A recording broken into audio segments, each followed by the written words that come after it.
ಆಯೋಗ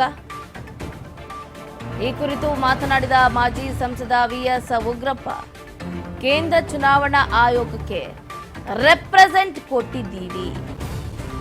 ರಾಜ್ಯ ಮುಖ್ಯ ಚುನಾವಣಾ ಆಯೋಗದ ಮೂಲಕ ನಾವು ಕೊಟ್ಟಿದ್ದೀವಿ. ಕೋರ್ಟ್ ನಂತರ ಚುನಾವಣಾ ಆಯೋಗಕ್ಕೆ ನಾವು ತೆರಳ್ತೀವಿ. ಬರ ಪರಿಹಾರ ಸಂಬಂಧ ಮತ್ತೆ ಗುದ್ದಾಟ ಗದ್ದಲ ಜೋರಾಗಿರುವಂಥದ್ದು. ಕೇಂದ್ರ ಸರ್ಕಾರದ ವಿರುದ್ಧ ಇದ್ದ ರಾಜ್ಯ ನಾಯಕರು ಗುಡುಕ್ತಾ ಇದ್ದಾರೆ.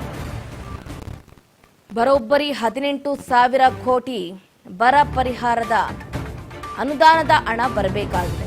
ಆದರೆ ಕೇಂದ್ರ ಸರ್ಕಾರ, ಅದರಲ್ಲೂ ಮುಖ್ಯವಾಗಿ ವಿತ್ತ ಸಚಿವೆ ನಿರ್ಮಲಾ ಸೀತಾರಾಮನ್, ಕರ್ನಾಟಕಕ್ಕೆ ಯಾವುದೇ ರೀತಿಯಾದಂಥ ಬರ ಪರಿಹಾರ ನಾವು ಉಳಿಸ್ಕೊಂಡಿಲ್ಲ, ತೆರಿಗೆಯನ್ನು ಕೂಡ ನಾವು ಉಳಿಸ್ಕೊಂಡಿಲ್ಲ ಅನ್ನುವಂಥ ನಿಟ್ಟಿನಲ್ಲಿ ಉತ್ತರವನ್ನ ಕೊಡ್ತಾ ಇದ್ದಾರೆ.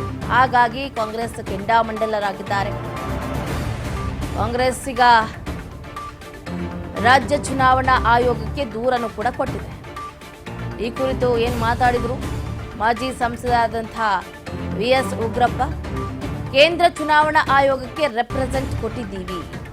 ರಾಜ್ಯ ಮುಖ್ಯ ಚುನಾವಣಾ ಆಯೋಗದ ಮೂಲಕ ನಾವು ಕೊಟ್ಬಿಟ್ಟಿದ್ದೀವಿ. ಮೋದಿ ಮತ್ತು ಅಮಿತ್ ಶಾ ರಾಜಕೀಯ ಪ್ರೇರಿತ ಹೇಳಿಕೊಟ್ಟಿದ್ದಾರೆ. ಅವರು ಆ ರೀತಿ ಹೇಳಿಕೆ ಕೊಟ್ಟಿರೋದು ಸಮಂಜಸ ಅಲ್ಲ. ನಾವು ಚುನಾವಣಾ ಆಯೋಗಕ್ಕೆ ಪತ್ರವನ್ನು ಬರೆದಿದ್ದೀವಿ. ಹೈ ಲೆವೆಲ್ ಕಮಿಟಿಗೆ ಪರ್ಮಿಷನ್ ಕೂಡ ಕೊಟ್ಟಿಲ್ಲ. ಹೀಗಾಗಿ ನೆರವು ಕೂಡ ಕೊಡೋದಕ್ಕೆ ಆಗುವುದಿಲ್ಲ ಅಂತ ಹೇಳಿದ್ದಾರೆ. ರಾಜ್ಯದಲ್ಲಿ 37,000 ಕೋಟಿ ಬೆಳೆ ನಷ್ಟ ಆಗಿದೆ. ಎನ್ಡಿಆರ್ಎಫ್ ಪ್ರಕಾರ 4,630 ಕೋಟಿ ಕೊಡಬೇಕು. ಜೊತೆಗೆ ಅಡಿಷನಲ್ ಆಗಿ 18,000 ಕೋಟಿ ಬೇರೆ ಕೊಡಬೇಕು. ಈ ಬಗ್ಗೆ ಕೇಂದ್ರಕ್ಕೆ ಸೆಪ್ಟೆಂಬರ್ನಲ್ಲಿ ಪತ್ರ ಬರೆಯಲಾಗಿತ್ತು. ಇಲ್ಲಿಗೆ 7 ತಿಂಗಳಾಗಿದೆ. ಆದರೆ ಯಾವುದೇ ರೀತಿಯಾದಂಥ ಪರಿಹಾರ ಹಣ ಕೊಟ್ಟಿಲ್ಲ. ಒಟ್ಟು 23,000 ಕೋಟಿ ಹಣ ಬಿಡುಗಡೆ ಆಗಬೇಕು ಅಂತ ಒತ್ತಾಯವನ್ನ ಮಾಡ್ತಾ ಇದ್ದೀವಿ. ಚುನಾವಣಾ ಆಯೋಗ ಕೇಂದ್ರಕ್ಕೆ ಒತ್ತಡವನ್ನ ತರಬೇಕು ಅಂತಾನೂ ಕೂಡ ಈಗಾಗಲೇ ಹೇಳಿಕೆಯನ್ನ ಕೊಡ್ತಾ ಇದ್ದಾರೆ. ಒಟ್ಟಾರೆಯಾಗಿ ರಾಜ್ಯದಲ್ಲಿ ಬಿರುಸನ್ನ ಪಡೆದುಕೊಳ್ತಾ ಇದೆ ಬರ ಪರಿಹಾರ. ಬರ ಪರಿಹಾರಕ್ಕೆ ಸಂಬಂಧಪಟ್ಟಂತೆ ಇತ್ತ ರಾಜ್ಯ ಹಾಗೆ ಕೇಂದ್ರ ನಾಯಕರು ಗುದ್ದಾಡ್ತಾ ಇದ್ದಾರೆ. ಚುನಾವಣೆ ಬೇರೆ ಸಮೀಪಿಸ್ತಾ ಇದೆ. ಈ ಸಂದರ್ಭದಲ್ಲಿ ಒಬ್ಬರ ಮೇಲೆ ಒಬ್ರು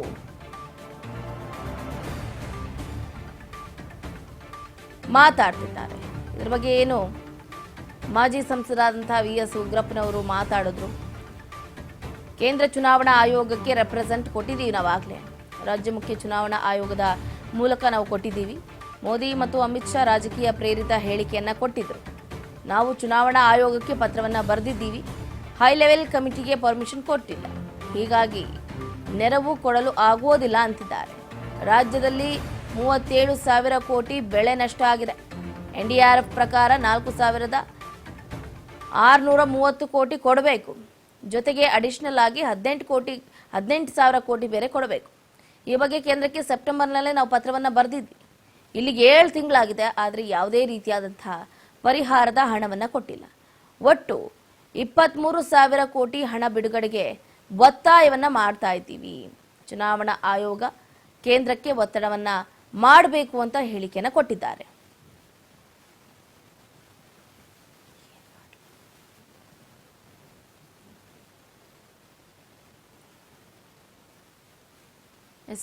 ಬರ ಪರಿಹಾರ ಬರೋಬ್ಬರಿ 18,000 ಕೋಟಿ ಇದೆ. ಇತ್ತ ಕೋರ್ಟ್ನಲ್ಲೂ ಕೂಡ ಸಿಎಂ ಸಿದ್ದರಾಮಯ್ಯನವರು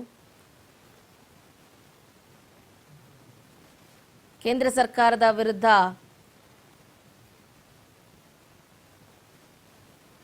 ದೂರು ಕೊಟ್ಟರೂ ಕೂಡ ಯಾವುದೇ ರೀತಿಯಾದಂತಹ ಕ್ರಮವನ್ನು ಕೈಗೊಳ್ತಾ ಇಲ್ಲ. ನೋಡಬೇಕಾಗುತ್ತೆ ಏನಾಗುತ್ತೆ ಏನು ಮುಂದಿನ ದಿನಗಳಲ್ಲಿ ಅಂತ.